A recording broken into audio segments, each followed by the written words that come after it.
We've got breaking news in the NBA. Ben Simmons telling the Philadelphia front office that he does not want to be a 76er anymore. The Philadelphia Inquirer's Keith Pompey reporting that Simmons does not plan on reporting to Sixers training camp, which is about 4 weeks away. The three-time All-Star reportedly telling the Sixers front office that he doesn't plan to return and he is done as a Sixer. Simmons entering the second season of a 5-year deal worth $177 million, so that would complicate things. This is what happened on the court in the fourth quarter of the conference semis against the Hawks. Didn't even attempt a shot in Game 4, Game 5, Game 6, or Game 7, with the Sixers losing that series in 7 games. So let's bring in former NBA champion player and former NBA Coach of the Year, Avery Johnson. Avery, who wants out more, the Sixers front office from this contract or Ben Simmons from the Sixers? Well, I think they're both equally the same. I would lean a little bit more, Chris, towards the Philadelphia 76ers. I think this marriage is going to end in a divorce. Whether it's cordial or not, that remains to be seen.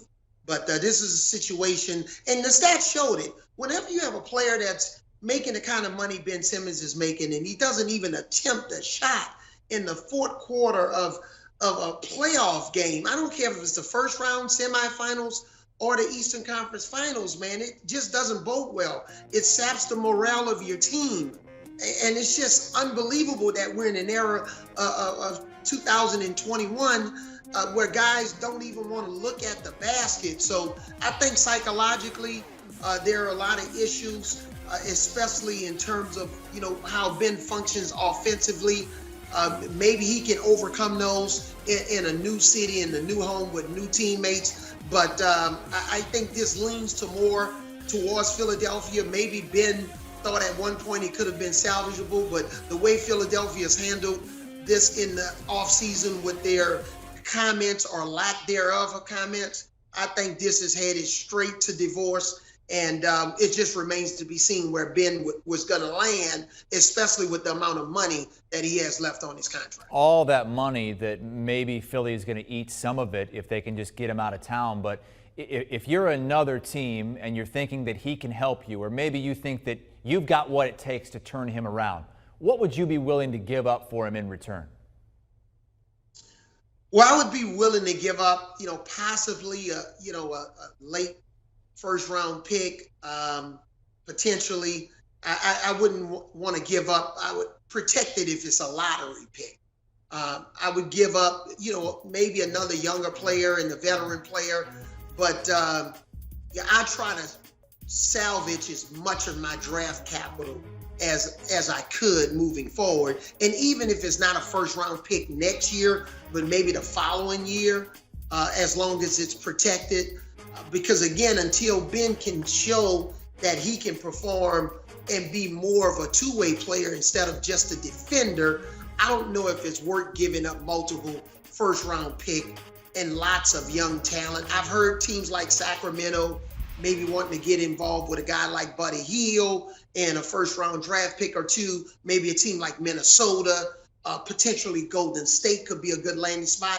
I actually really like the Dallas Mavericks as a landing spot for Ben Simmons, especially if you can move Porzingis, slide Ben into that position. They could need some help solidifying their defense. So again, it's going to be pretty interesting to watch the next couple of weeks, especially since Ben has put the 76ers on notice that he's not reporting to training camp. So if you like him with Dallas, and we know your history there, you were a head coach of the Dallas Mavericks, a coach of the year back in the day. Put yourself back in those shoes, and Mark Cuban comes to you and says, Avery, we're going to go out and we're going to trade for him. And I don't care what you say about it, we're going to bring him in here. How would you go about then as a head coach trying to quote-unquote fix him when he comes to town? The main thing is I think, he needs a shooting coach that also have strong academic background in psychological and the mental part of the game, because this is not just physical. So I think you need somebody that's kind of outside the box, that really understands the mental approach, that understands, the anxiety that goes along with when Ben is in the game and he's hesitant about shooting, or if he's missed a shot, how he's going to recover from that.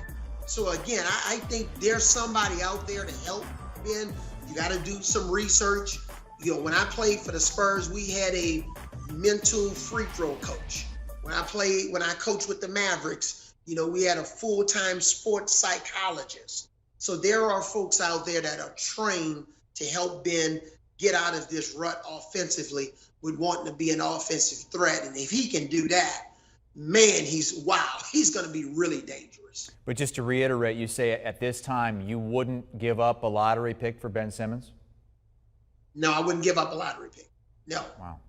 If it's a late lottery protected and then it ends up being somewhere in the late 20s or an early second round pick, along with a couple of other players that make sense, then to make the money work, I would consider that.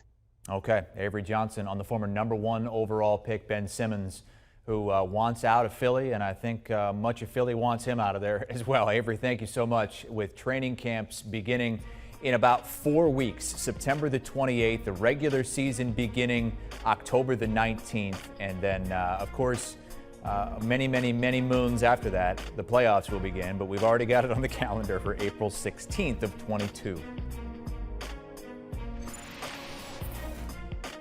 Do you want a sports network that delivers everything that matters about the game? The highlights, the picks, the instant analysis, no yelling, no fake debates, no politics. Hit the subscribe button and never miss a moment.